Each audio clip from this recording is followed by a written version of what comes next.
It went to air on Sundays from about, I think it was about 10 till 12, and it was live to air, non-commercial. People can't remember that sort of thing in New Zealand television. So what was exciting was that you might be directing live to air with 3 cameras, and down in the bowels of Shortland Street, someone was editing the last item, because it was turned around quite quickly.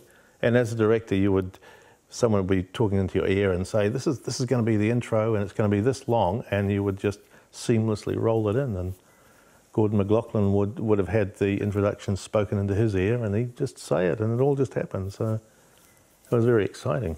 You can't get that now. There's only just sports directing, and the odd special event goes live now. And there's no non-commercial TV anymore. It was the first real documentary I ever did. And because there were so many cameras covering it, there wasn't just my one or two cameras. I had 14 cameras. So what I could concentrate on was trying to find the drama within the pit crew, which is the BMW factory team who were competing there. So I knew I had the coverage of the race, but it was just to look for the drama within this actual event that was unfolding.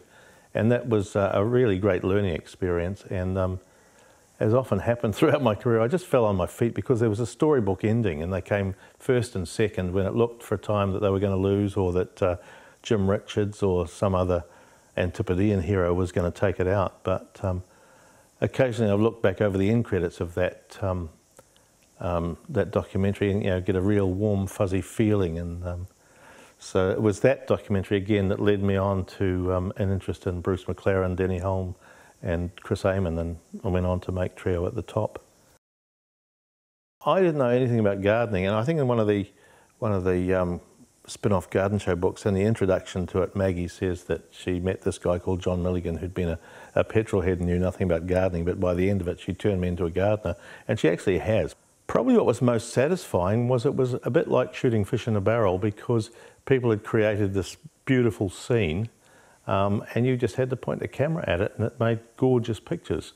And also because when you make an item about a garden, it suggests, well, it always used to suggest to me a type of music. So the pictures and the music always seem to go well together. And when you start to look at garden design, you learn better how to shoot things. It seemed to me that cameramen in their training were always taught to shoot just off the axis because you've got a bit more parallax. And I said, no.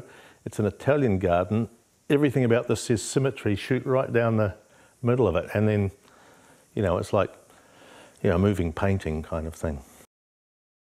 What amazed me most about that documentary on the Kiwi batch was that it hadn't been made before. And what amazed me even more than that was it took so bloody long to get funding. And then when you got it made, everyone would say, oh, why had no one ever done this before? And I said, shit, I've been knocking on your door for bloody years to get the funding for this. Anyway, Maggie's profile helped it, so that helped to get it past the gatekeepers or the the commissioning editors, etc. And it rated extremely highly. I had to travel the whole country to make that documentary, and we didn't have the budget to take one cameraman, so I had to brief like 11 different cameramen everywhere I went, and I would say to them, think Robin Morrison, the famous photographer who had a very naive style of shooting things. And that's what the batch was. It was a naive, layman's kind of art form. It's not built by professionals. It had a sort of a handmade look to it. And it just fascinated me that a building could carry that bit of sort of, cultural history in it. Back in New Zealand's history, there was a golden age when there was Bruce McLaren, Denny Hulme and Chris Amon, who were competing simultaneously at the top of the sport in its various arenas. So I started to delve into it, and I'm ashamed to say I didn't know much about Bruce McLaren, but when I realised that he lived just up the road from me, I became amazed and started to dig even further. In the making of it, got to go to Goodwood racetrack, which was a famous racetrack. That was where Bruce McLaren died in the accident, but the place was redolent with history, and you could smell the old oil, and Sterling Moss had a big crash there in '62, and low budget, we couldn't afford a camera car, so what are you going to do? You're going to strap the camera on the rental car bonnet and go like crazy around the track. It was 11 years from getting inspired to getting it on screen. Again, although, very grateful to NZ On Air, they were always more supportive than the commissioning editors were. And